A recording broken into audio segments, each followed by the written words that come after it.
네, 안녕하세요. 오늘의 주제는 1억으로 10억 빌딩 매수하기입니다. 이제 본격적으로 이제 레버리지에 대해서 이제 말씀을 드리는데요. 그 레버리지는 저는 그렇게 생각합니다. 전략이라는 말과 일맥상통한다고 생각합니다. 특히 레버리지는 태어나면서부터 레버리지를 잘 이용한 사람들은 이제 성공 가도를 계속 달릴 수 있고, 그렇지 못한 사람들은 계속 이제 어려움에 있다. 저는 그렇게 생각을 합니다. 레버리지를 보면, 태어나면 이제 부모가 잘 살면 이제 소위 말해서 금수저, 다이아몬드 수저. 이럴 경우에 이제 부모의 레버리지를 이용해서 이제 잘 살 수 있는 거겠죠. 그런 사람들은 얼마 안 되죠. 그렇거나 아니면 이제 형제들의 레버리지. 그러니까 형제 중에서 한 사람이 어떤 뭐 기업을 갖고 있거나, 탁월한 능력을 갖고 있거나, 그렇다면 이제 그 형제 때문에 이제 형제의 도움을 받아서 성공할 수 있는 그런 케이스도 있겠죠. 그 다음에 또는 친구의 덕을 볼 수도 있겠죠. 친구의 레버리지를 이용해서 성공할 수도 있죠. 그게 이제 뭐 정치인들도 마찬가지고 경제인들도 마찬가지고 결국은 지인들, 친구들에 의해서 이제 신분 상승이 되고 아니면 경제적으로 엄청난 부를 이룰 수 있는 그런 사람들이 있을 수 있겠죠. 그 다음에 이제 가장 보편적인 건데 은행입니다. 은행의 레버리지. 은행의 레버리지는 특히 이제 미국 같은 경우는 거의 99.99%가 은행의 레버리지를 이용합니다. 크레딧 점수가 좋고 그래야만 이제 은행의 레버리지를 이용할 수 있죠. 이자율도 낮고 많은 그 론을 받을 수 있고 미국은 그 은행 레버리지의 나라라고 할 수 있을 정도로 거의 뭐 은행에 의존하죠. 예, 그렇습니다. 그 다음에 이제 릴로케이션, 그러니까 지역을 바꿈으로써 그런 레버리지를 이용해서 이제 성공을 할 수 있는 돈을 벌거나 뭐 그럴 수 있는 그런 겁니다. 그 지역이라는 것은 이제 한국이라면 이제 국내에서 지역을 이용해서 이동을 해서 이사를 가서 이제 거기에서 발생한 레버리지를 이용해서 그 돈으로 투자를 할 수 있고 그런 걸 수도 있고 아니면 한국에서 도저히 안 된다. 아니면 뭐 어떤 계기로 저처럼 나와서 다른 나라에서 이제 그 레버리지를 이용해서 성공할 수가 있죠. 요즘에 뭐 베트남이 진짜 핫플레이스라고 그러더라고요. 한국 입장에서 인도도 그렇고, 아니면 미국도 그럴 수 있고요. 그렇게 해서 이제 다른 나라로 릴로케이션, 그러니까 옮김으로써 이제 그 레버리지를 이용해서 성공할 수 있는 거겠죠.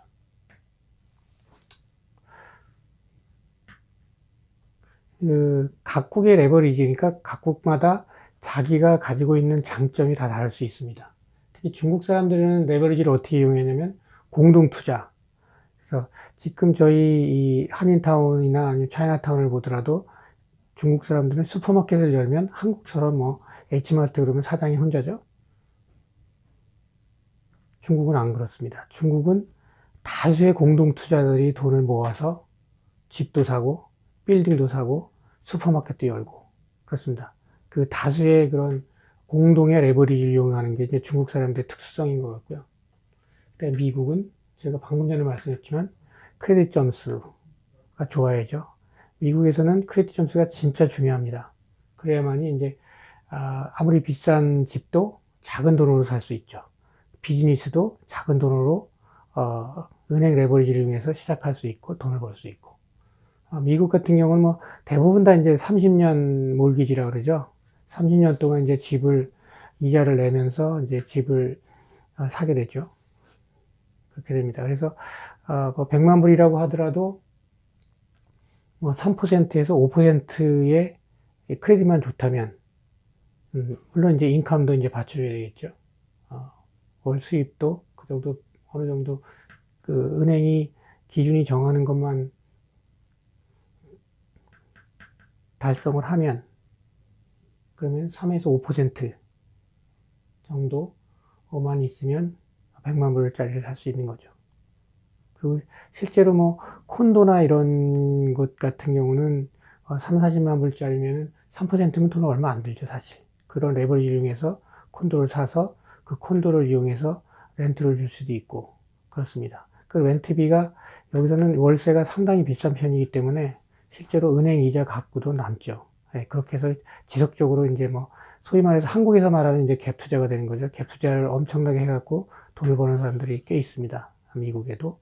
근데 한국은 뭐 갭 투자나 이런 걸 갖다 투기로 몰고 그런 경우인데 그거는 저는 바람직하지 않다고 생각합니다. 결국 지렛대를 이용하는 거거든요. 그래서 현명한 사람들은 지혜로운 사람들은 결국은 지렛대를 이용해서 돈을 버는 것이 자기 돈 다 때려박아가지고 돈을 버는 사람은 없다고 생각합니다.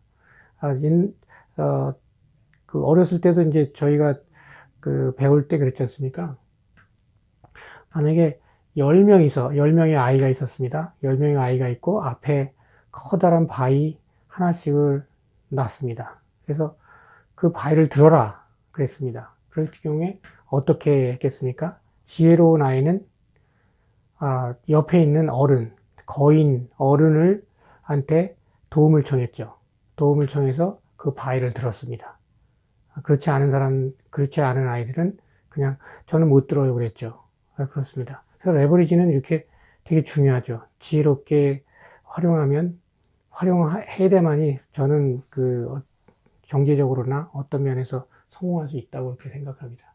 한국 같은 경우는 이제 또 특이하게 전세라는 제도가 세계 유일하게 있는 나라죠. 전세 자금을 레버리지 이용해서 아파트도 또 다른 아파트 살 수 있고 아니면 사업도 할 수 있고 뭐 이렇게 전세 특수한 그런 전세 제도가 있어서 그걸 레버리지를 이용할 수 있다고 생각을 합니다. 그래서 여기 보시면 제가 지금 지속적으로 이제 그 한국에서 빌딩 관련해서 지금 공부를 하고 있는데요. 그게 이제 마지막 퀘스트라고 제가 말씀드렸죠. 부자가 되는 방법 중에서 첫 번째로 이제 시드머니를 모으고 그 다음에 집을 사고 그 다음에 더 큰 집을 더 큰 평수로 놀려가거나 옮겨가거나 아니면은 지역이 더 가치로운 곳으로 옮겨가거나 그렇게 한 다음에 이제 마지막 단계가 결국은 패시브 인컴, 결국은 이제 일하지 않고도 액티브 인컴이 아니죠. 자기 몸을 직접 굴려서 일을 해서 나오는 노동의 대가로 받은 돈이 아닌 결국은 이제 돈을 일하지 않아도 패시브 인컴이라고 그러죠. 그러니까 그 다른 말로 하면 이제 한국말로는 불로소득이 될 수 있죠. 그런 일하지 않고도 돈을 지속적으로 나오게 할 수 있는 그런 빌딩이라든가 이런 투자처라든가 이런 게 이제 결국은 마지막 부를 축적하는 마지막 단계죠. 밀리어네어의 마지막 단계가 됩니다. 그래서 이제 지금 제가 계속 그 공부를 하고 있는데 보시면 한국 같은 경우 현재 원룸 빌딩 같은 경우가 있죠. 원룸 빌딩 같은 경우 약 6억에서 9억 또는 10억짜리의 빌딩을 보통의 상황이라면 이제 보증금 끼고 은행 융자 끼고 그래서 3, 4억이면 살 수 있습니다. 그렇게 되면 이제 월 200에서 400만 원의 패시브 인컴, 일하지 않고도 나오는 이제 안정적인 수입이 생겨서 이제 은퇴 준비라든가 아니면은 세컨 그 인컴이 나올 수 있는 거죠. 근데 이제 주제처럼 1억으로 10억 빌딩을 어떻게 사느냐?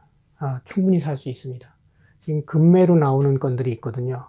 금매로 나오는 건이 이제 보증금이 있겠죠. 거기 지금 세입자들이, 테넌트들이 살고 있는 거기서 나오는 전세 보증금, 월세 보증금, 플러스 은행 잉자가 를 받은 그런 건물. 그런 경우에는 이제 1억으로 10억짜리 빌딩을 살 수 있죠. 대신 이제 물론 여기처럼 월 수입은 작아지겠죠. 왜냐하면 은행 융자에 대한 이자를 내야 되니까. 그렇지만 이 지렛대, 그러니까 레버리지를 이용해 가지고 10억짜리 빌딩을 사게 되면 그 다음에 또 그 레버리지를 이용해서 또 하나의 빌딩을 살 수 있습니다. 그게 이제 지속적으로 선순환이 되는 거죠. 예, 그렇기 때문에 나 지금 뭐 1억밖에 없는데 내가 할 수 있는 게 뭐가 있어? 아니면 나는 지금 서울에 전세 보증금 3, 4억 있는데 그거 가지고 내가 뭘 할 수 있는 게 없잖아. 이렇게 생각하시는 것보다는 차라리 3, 4억짜리 전세 중에서 원룸으로 만약에 이사를 하실 수도 있고, 아니면 싼 지역으로 이사를 하신 다음에 거기서 남는 돈으로 3, 4억이 되면 만약에 뭐 1억 정도 만약에 뭐 전세로 들어가거나 아니면 뭐 월세로 들어가시거나, 그래서 결국은 이제 그 레버리지를 이용해서 빌딩을 살 수 있는 거죠. 빌딩도 4억짜리도 있고 6억짜리도 있습니다. 이런 것도 살 수 있는 거죠. 그러면 이제 레버리지 그 다운페이 하는 돈, 그러니까 그게 많지는 않겠죠. 초기 투자금이 그렇게 되겠습니다. 이상 오늘은 1억에서 1억으로 10억 빌딩 매수하는 그런 레버리지에 대해서 이제 말씀을 드렸고요. 다음 시간에는 또 레버리지와 관련해서 실제적으로 지역이라든가 그게 숫자적으로 과연 어떻게 나오는지, 어느 정도의 레버리지가 발생하는지, 그런 것에 대해서 한 2차례, 2차례에 걸쳐서 또 말씀을 드리겠습니다. 네, 참 제가 까먹은 게 있는데요. 이게 오늘의 뉴스입니다. 오늘의 주요한 뉴스를 보면 한인들, 미국에 있는 재미 한인들에게 아메리칸 드림 중에서 가장 지금 중요하다고 생각한 게 뭐냐 그랬더니 약 77%는 재정적 안정이 가장 중요하다, 이렇게 말을 했고, 2위는 내 집 마련이다, 내 집을 마련하는 게 가장 먼저다, 이렇게 말을 했고요. 3위는 생각보다는 달리 56%가 자녀 교육이다, 이렇게 말을 했습니다. 그리고 미주 한인들의 평균 자산은 약 40만 불 정도가 목표 금액이 40만 불 정도를 보고 있다, 그렇게 설문이 나왔습니다. 그다음에 또 하나의 뉴스는 뭐냐면 중국에서 온 이민자들이, 그러니까 교육재벌이 많이 탄생하고 있다라는 겁니다. 이 사람들이 이제 결국은 지역 간의 레버리지를 이용한 거죠. 제가 말씀드린 것처럼 와서 이제 중국 사람들이 많아지니까 이들을 대상으로 이제 학원을 차리는 거죠. 물론 한국 사람들도 많이 그렇게 해서 엄청난 부를 이룬 사람들이 플러싱에도 있습니다. 그래서 학원을 차려서 돈을 엄청 버는 거죠. 그래서 재벌이 되는 경우도 많습니다. 또 하나의 뉴스는 아마존이 이제 얼마 전에 이제 홀푸드라는 이제 식품 체인점을 샀거든요.